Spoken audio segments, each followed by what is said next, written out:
Good afternoon. Today is the 9th of January. I'm at the NEC in Birmingham with Ben and Annabelle from Planet Auto in the background there. I'm a guest to the Planet Auto channel. In fact, I can prove that I am because there we go. I'm a guest to the Planet Auto YouTube channel. This is the Autosport International show, incorporating the performance and tuning car section. I'm not going to look at too much of some of these sort of modified cars here because it's not really, I think, what most of you want to see. I'm not sure a BMW M4 with emojifresh.co.uk is the kind of thing that you'll want to see. However, some of these older cars, this M3 convertible, the E36, is quite nice. The interior I don't think is entirely standard, even though this leather is really nice and it's my kind of colour. This Mark 1 Golf GTI campaign is quite interesting. This is not an original engine, it's a 16 valve engine, probably out of a Mark 2. This would be about 83, 84 thereabouts, I think. E39 M5 here. Then of course Mark 3 Golf GTI in these interesting golf racing colours. Another E36 M3. If we go over this way, I do apologise for the background noise. There's nothing I can do about it, unfortunately. Obviously this is a slightly shambolic shuffle. It might be rubbish, it might be good. We'll just have to see. I do like the Hyundai A30N. Classics World stand. Mr. Joe Miller from Miller Corner and Sam Skelton from Classics World asked me to come over and film this. Very, very nice. I think this is a 1988 Honda CRX. That is rather nice, and you can win the car for £5 per entry. Now this is very much like it. Oh, that is a lovely, lovely car. 1.6 16 valve engine, kind of the same engine I used to have in my Rover 216 actually. It's a 216 SLI automatic. It was a 95. Oh, a Marcos. Now that's nice. Very, very, very nice indeed. Just to see if we can get a look at that interior through the window there. Bits of J would be about 1970 or thereabouts. I don't actually know much about Marcos's. Ooh, is that some Jaguars over there? Now, S-types, you can pick S-types up for £500 or something on the second-hand market, but I imagine this S-type will be a little bit nicer than the average one with the rotten sills. Those sills are, looking good. Oh, and so dark blue with beige leather interior. Very nice. I like beige leather interiors. Wonder how much this one is. It's £9,000. I'm sure this is a very, very nice car indeed. It's a 54 plate, 2004. If I look down here as well, we can see, it's immaculate, isn't it? No wear on the driver's seat or anything. And there's an X350 XJ.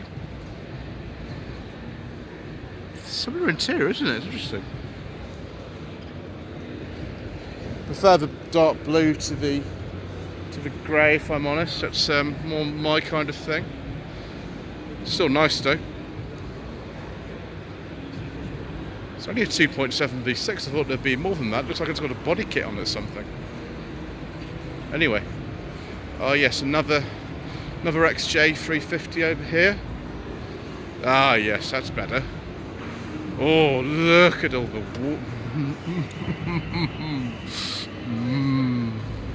wood and beige leather and dark blue car.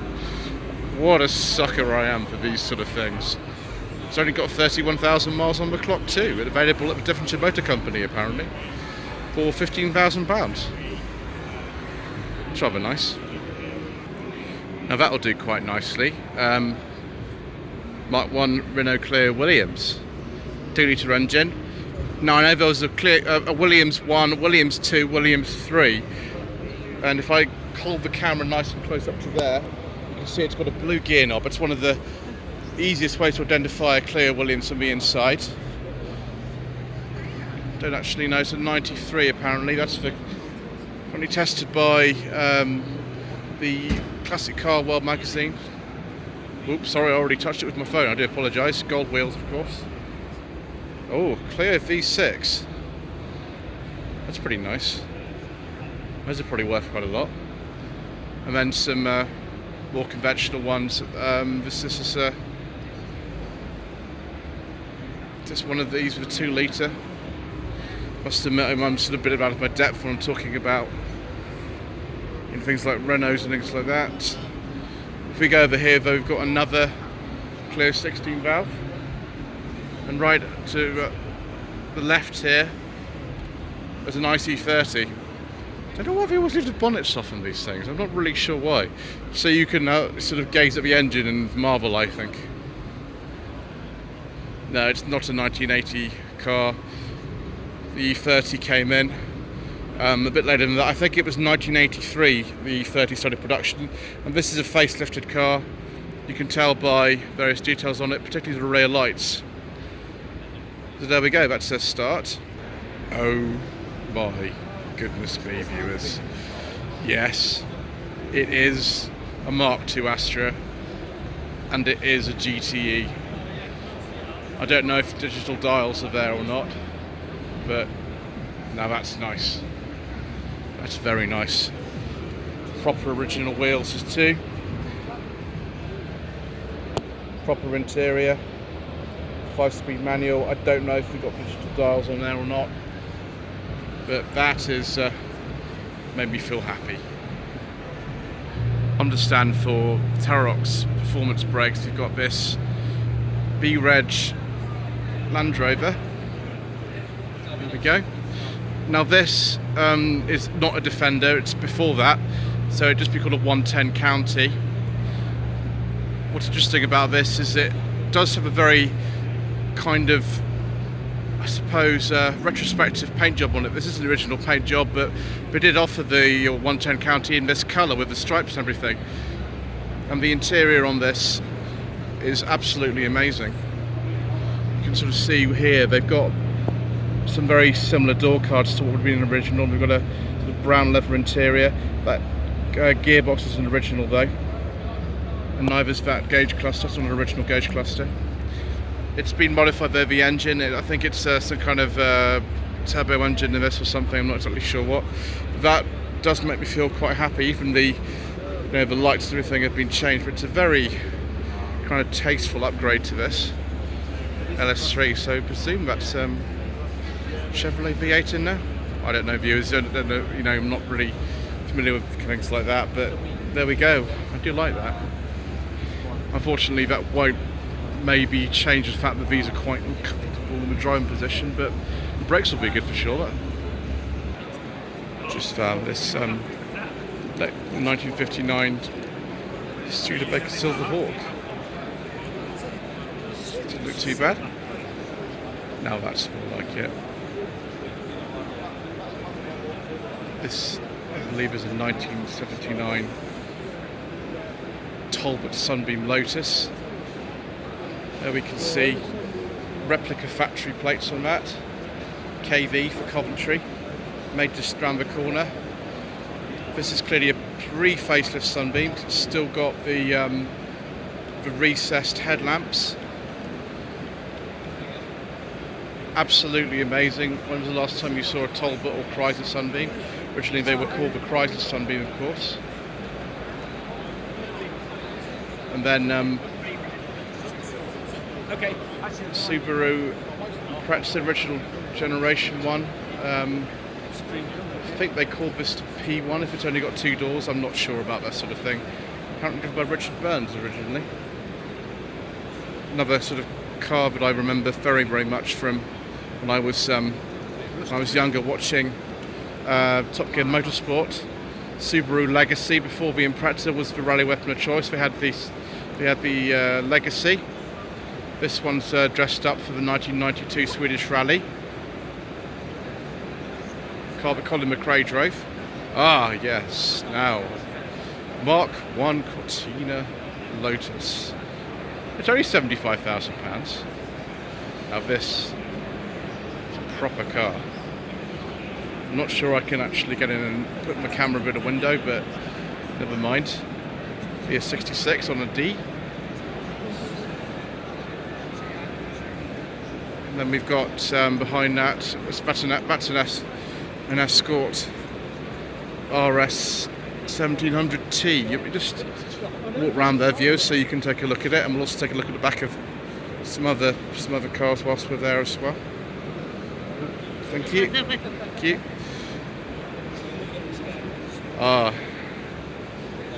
Fiat 131 Mirafiori, highly modified, of course. It's getting in nice and close.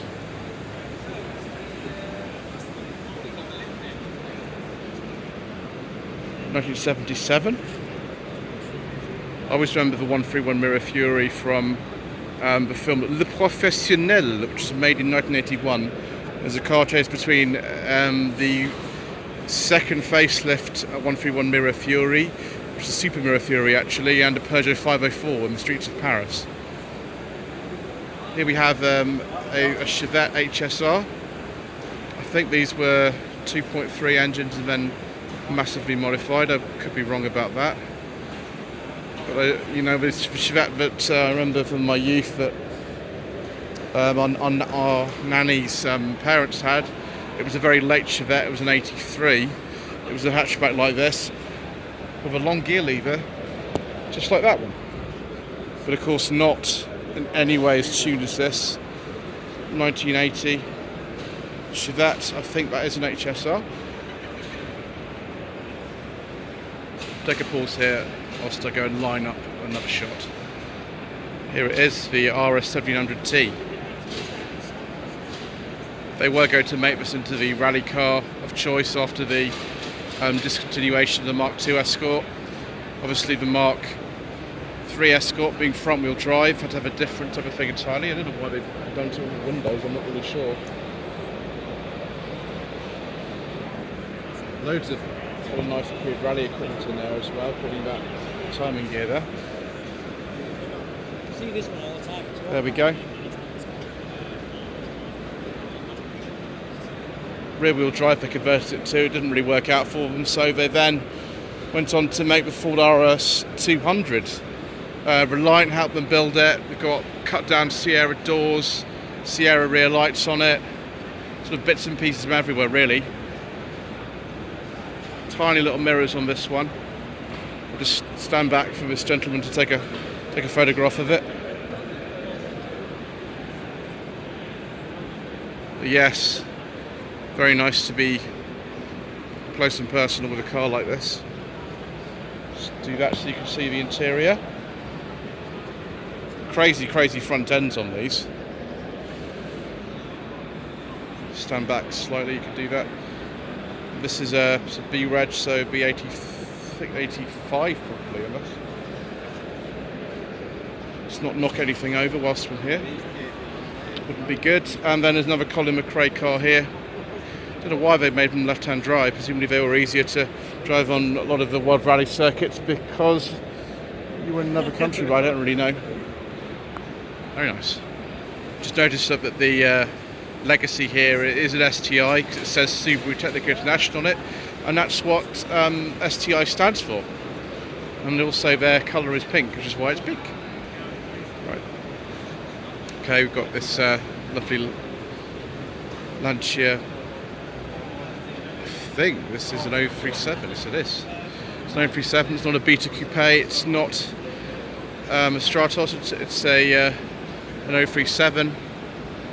Crazy looking thing. Lancia 308 GTB Group B. Yeah, I've obviously got a Group V theme going on here at this stand. Rather lovely, I must say. I can't go into the stand anymore, so we'll just have to cope with the shot at the back. This is the Shambolic Shuffle after all. Ah, it's more like it. Mark III Ford Capri. Oh, and a Calsonic Nissan Skyline. Is that an R32? We'll have to take a look round the back and I'll be able to tell you more. I don't know what type of Capri this is or what engine's in it. I'm very sorry viewers, I couldn't tell you, didn't say anything. Oh, what's looking at the bonnet? Let's go take a look. Maybe. Yeah. It's probably a Cologne V6. It's been modified to 295 horsepower. Be interesting going through the back wheels in that. Here's the Skyline. I think this is an R32. I'm sure a lot of you would know better than me about things like that. And there's the engine. Very nice. Aha. Very nice. It's a kind of modified Metro. They used to do a lot of racing with Metros back in the day. Actually, this might even be 100 because of the... Yeah, it's a Rover 100 because of the rear lights. But that was fast back in the day. I didn't weigh anything, of course, cars like this. The MG Car Club stand. And yes, an MG ZR 170. It'll be a modified version of the 1.8K series with variable valve timing. Normally they were 160s, so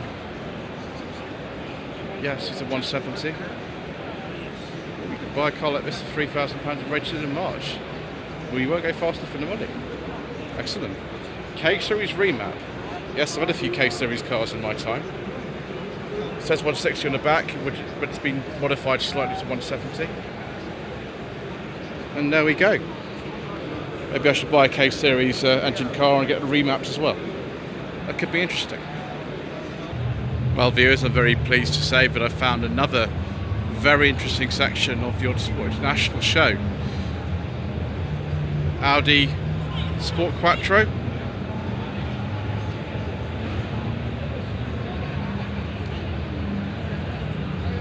Astra F GSI, modified to look like it was for the Manx International Rally in the early 90s. Look at that. Mobile 1 Top Gear British Rally Championship with all the correct logos on it. This is getting seriously nostalgic, I must say. And then a Celica GT4. This would be, I don't know, about 88 or thereabouts. Obviously, Toyota press registration. They were all registered in Kent, I think, at the time.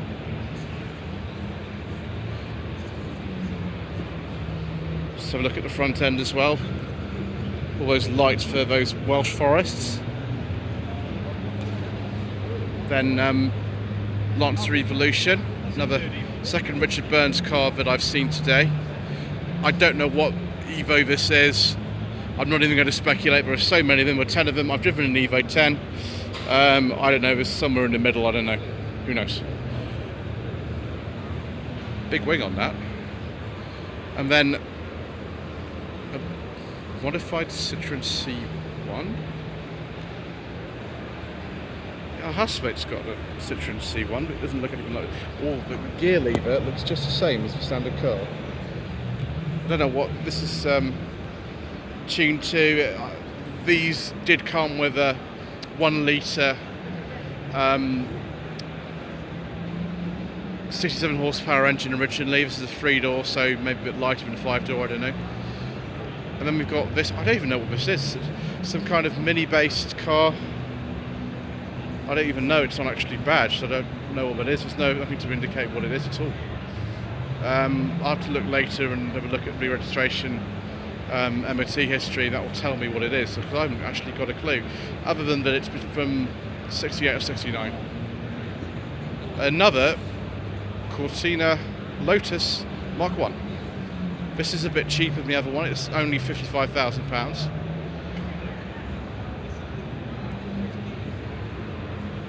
Yeah, apparently it is an original Lotus Cortina. There we go. Lotus twin cam engine. And a Mark II Escort. Be about 75, 76 or thereabouts. Something like that. And it's not Tony Mason. Don't know whether this is an RS 1800 or an RS 2000. I wouldn't be able to tell you. Oh, a Triumph TR7, and it's also got HP plates. I imagine that means this was originally a factory car. Now there was a sprint version of a TR7 made in very limited numbers, but this might be the standard 2-litre engine. I don't really know. Peugeot 205 GTI modified for some nice rallying. Oh, there's even enough window open for me so I can poke it through. You'll get a better view than I will actually if you look through there. Sequential gearbox and a big handbrake lever, I think. Yep, GTI. Don't know which GTI it is. Maybe on the other side it'll have the engine specification on it. Yeah, it's a 1.9 GTI originally. Pre-facelift car, I think, if it looks like this. And then an Opel Manta, very, very, very late one. They finished production in 88, and this is an E. So 87, 88. I don't know if this is a Manta 400. I don't think it is because it's not got a wide body kit on it. I do like these Mantas, although they do rust really, really badly. And this one, of course, looks okay. So viewers, I think we're going to finish on this Mark 1 Volkswagen Golf GTI. This is a facelift version, about 81 or thereabouts. Started on a Mark 1 and then we've got another Mark 1 to finish off too. There we go, there's the bigger rear lights. What are the main ways you can tell it's a facelift car? But thank you ever so much for watching. There'll be other content coming from the Autosport International show here at the NEC in Birmingham, where I've been a guest on the Planet Auto YouTube channel. Please don't forget to subscribe to the channel for more of that, and like this video, and to leave a comment below. We've got a Facebook page, facebook.com/Lloyd Vehicle Consulting. Thank you ever so much indeed for watching.